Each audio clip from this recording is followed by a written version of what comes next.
Hi, my name's Annie Evans and I work for an NGO called the Humane League as the Europe, Middle East and Africa Open Wing Alliance Manager. In this presentation, I'll be discussing the increase of intensive egg farming across Africa and how vital it is for corporations who use eggs to adopt cage-free egg policies in order to phase out some of the worst forms of animal cruelty in the food system, in line with consumer preferences. So a bit more about my role. I meet regularly with leading food companies to discuss the company adopting new animal welfare policies.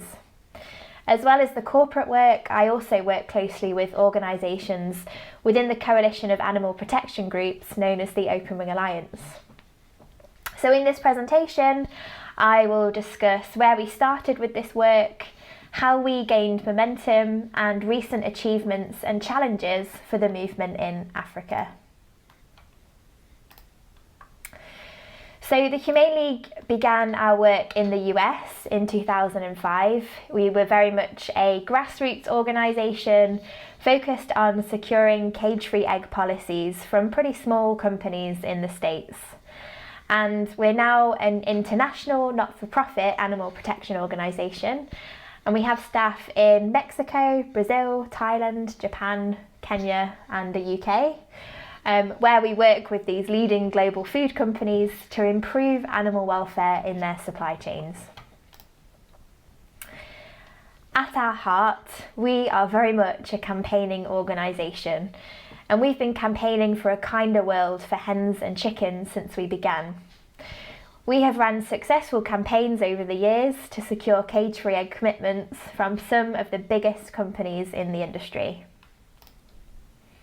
But that said, the other side of our work, and the main way in which we do secure these animal welfare commitments, is through constructive corporate dialogue. And so thankfully, more often than not, we don't actually need to launch these corporate campaigns.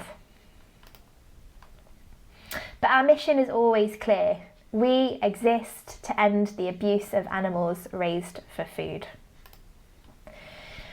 We really want to move away from practices like this, where there are filthy, barren cage systems which do not allow hens to carry out any of their natural behaviours. The chickens that we raise for food nowadays bear very little resemblance to their natural ancestors, the Red Jungle Fowl. This was a lean and leggy bird who would spend much of his or her time up and about foraging for food.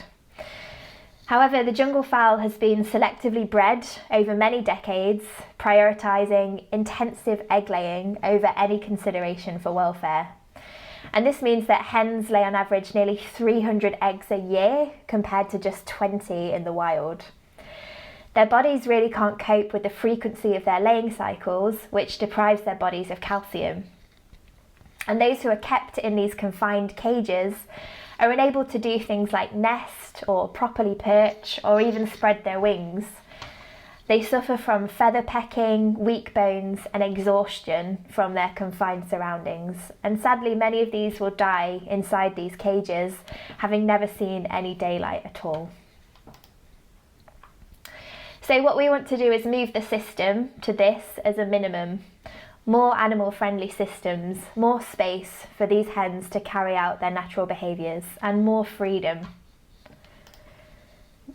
You might be wondering why we focus on chickens and not on other species, as there are many species of farmed animals who suffer on intensive farms. But as you can see from this chart, aside from farmed fishes, chickens are suffering in the most numbers, which is why we focus on improving the lives of laying hens and also broiler chickens.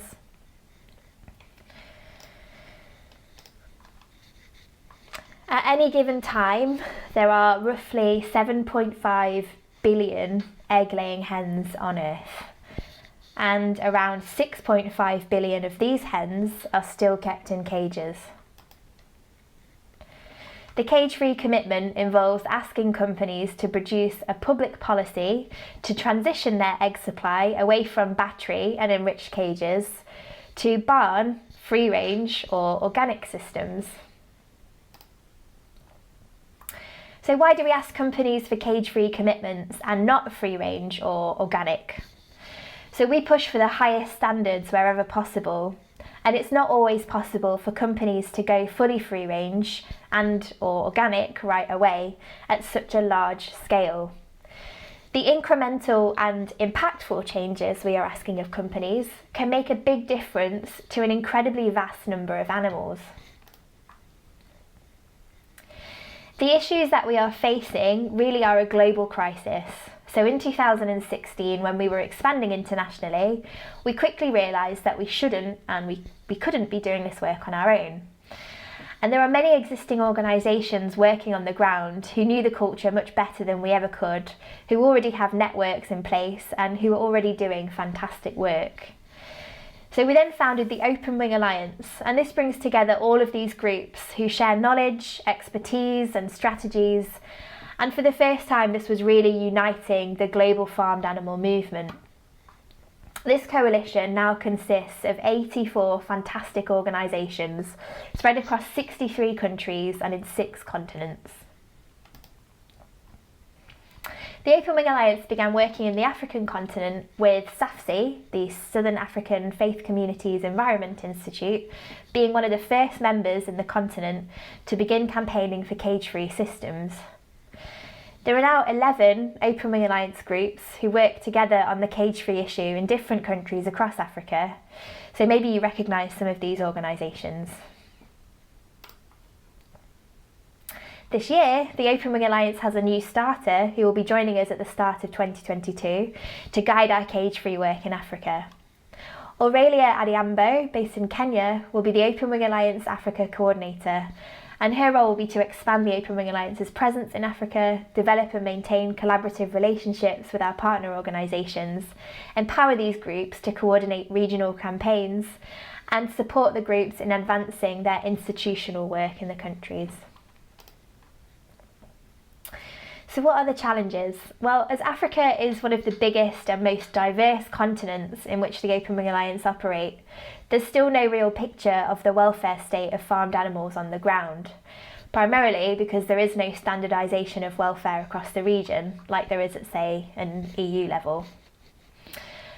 This, coupled with there being little research done into consumer understanding of farm animal welfare issues and how much consideration is given when purchasing animal products, makes it sometimes challenging to champion cage-free.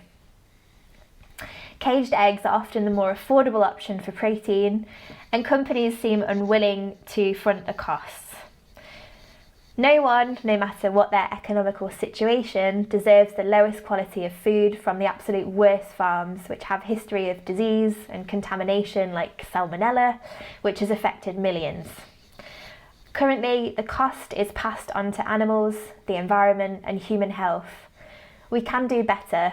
Corporate social responsibility is supposed to raise the baseline in an affordable way, and eggs, including cage-free, are really just pennies per egg.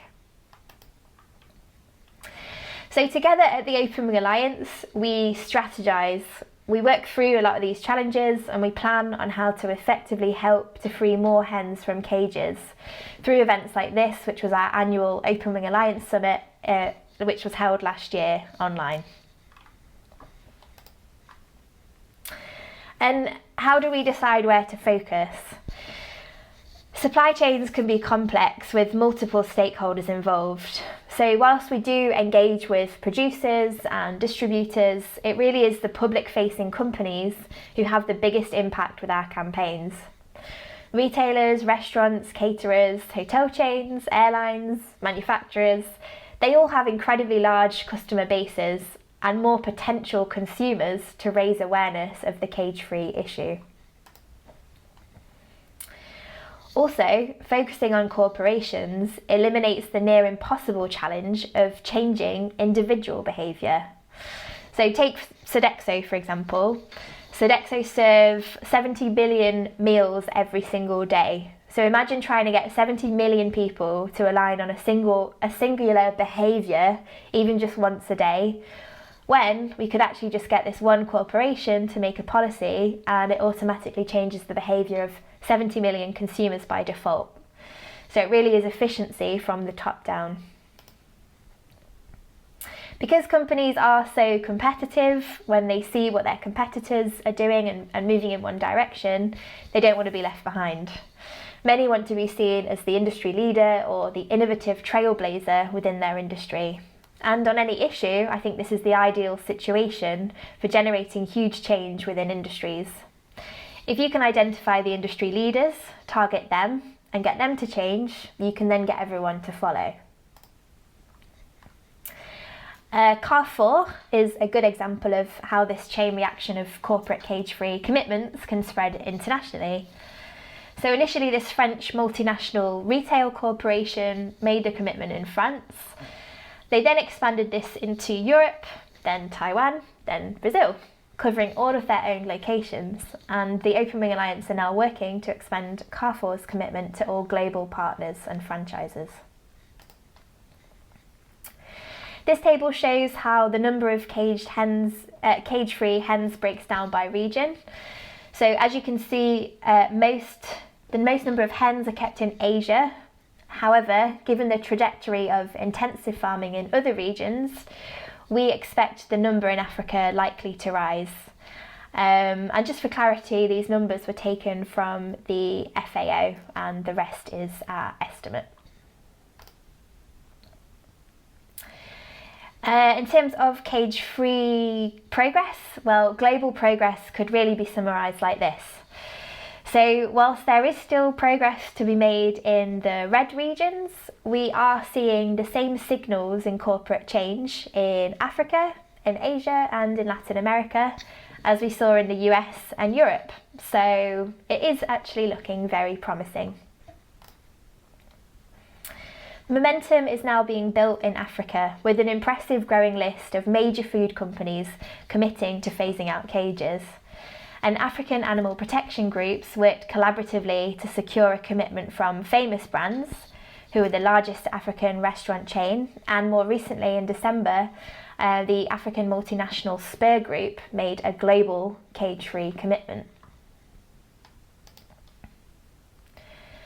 But what is it exactly that we are up against? Well, as a coalition, we are taking on massive global companies, like Yum Brands, who own KFC, Pizza Hut, Taco Bell and the Habit Burger Grill. Last year, the Open Wing Alliance campaigned against Yum Brands and secured a global cage-free policy. KFC alone, one of Yum Brands' leading names, has 25,000 locations and are planning on expanding to 75,000 over the coming years. Several Open Wing Alliance groups, including SAFC and the Animal Protection Organisation of Nigeria, the Sabanye Animal Welfare and Conservancy Trust, were part of this huge international campaign. And it is our biggest win to date, which is a clear signal that we are moving towards a cage-free world. There are now over 100 truly global commitments, and you can actually break this down by sector. So all of the catering sector has made a commitment with leaders such as Sodexo and Compass Group. Manufacturers are mostly committed. And restaurants. The restaurants are very much our focus at the moment within the Open Wing Alliance, as they have got a lot of locations, they have dedicated customer bases, and they're very good for building this local momentum. So there will be more coming soon from the Open Wing Alliance focusing on the restaurant sector, so please keep an eye out and speak with your local Open Wing Alliance organisations for more information on how to get involved. So whilst there are these companies who have made commitments to phase out cages globally, like Yum Brands for example, there are others who sadly refuse to address these issues in the global south. And this suggests that these companies do not consider the needs of concerned consumers who care about animal welfare in the global south, and that there are borders when it comes to how animals raised for food should be treated, depending on where you are in the world. So part of our work is really to call out the companies on this hypocrisy and highlight the importance of making consistent moral standards across all of their operations. Excluding consumers and animals in the global south from corporate social responsibility concerns is completely inequitable and unacceptable. One question we often get asked is, how do you know that a company is truly cage-free? Are these companies sticking to their promises and meeting their commitments? The Open Wing Alliance published a report last year which demonstrated that 85% of companies have fulfilled their commitments. 5% were publicly reporting on their progress towards being cage-free, and only 10% came back as unknown. So we see this as a step in the right direction. This cage-free and accountability enforcement work will be an integral part of the actions of the Open Wing Alliance, which organisations are carrying out in Africa in 2022 and beyond.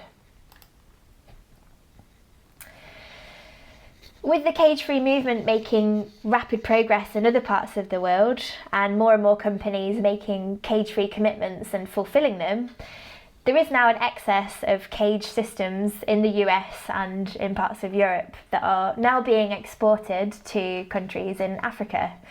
So it is really essential that we continue to campaign for corporate cage-free commitments across the continent to show that these cruel cage systems really do have no future in Africa. So how will we continue this work? Well, we will be securing more new corporate cage-free egg policies via our corporate outreach and campaigning in Africa. We'll be holding those companies with existing cage-free policies in Africa to account to make sure that they do follow through with their policies. We'll be building the animal protection movement across the continent and specifically in North Africa. We'll be raising public consumer awareness on farm animal welfare and other issues to do with chickens across the continent. We will be building corporate cage-free commitments with the goal of creating standardisation and legislation in countries across the region. And we're hoping as well to see more affordable plant-based egg substitutes become readily available, even more so across Africa. So all of these steps will not only help us to remove cage systems, but will also help us to move towards a fairer, more just and equitable food system, which benefits the animals, the environment and human health. That concludes my presentation. I really hope you found it interesting and useful. And if you would like to know more about the Humane League or the Open Wing Alliance and our work in Africa and around the world, please do not hesitate to get in touch with me. Thank you.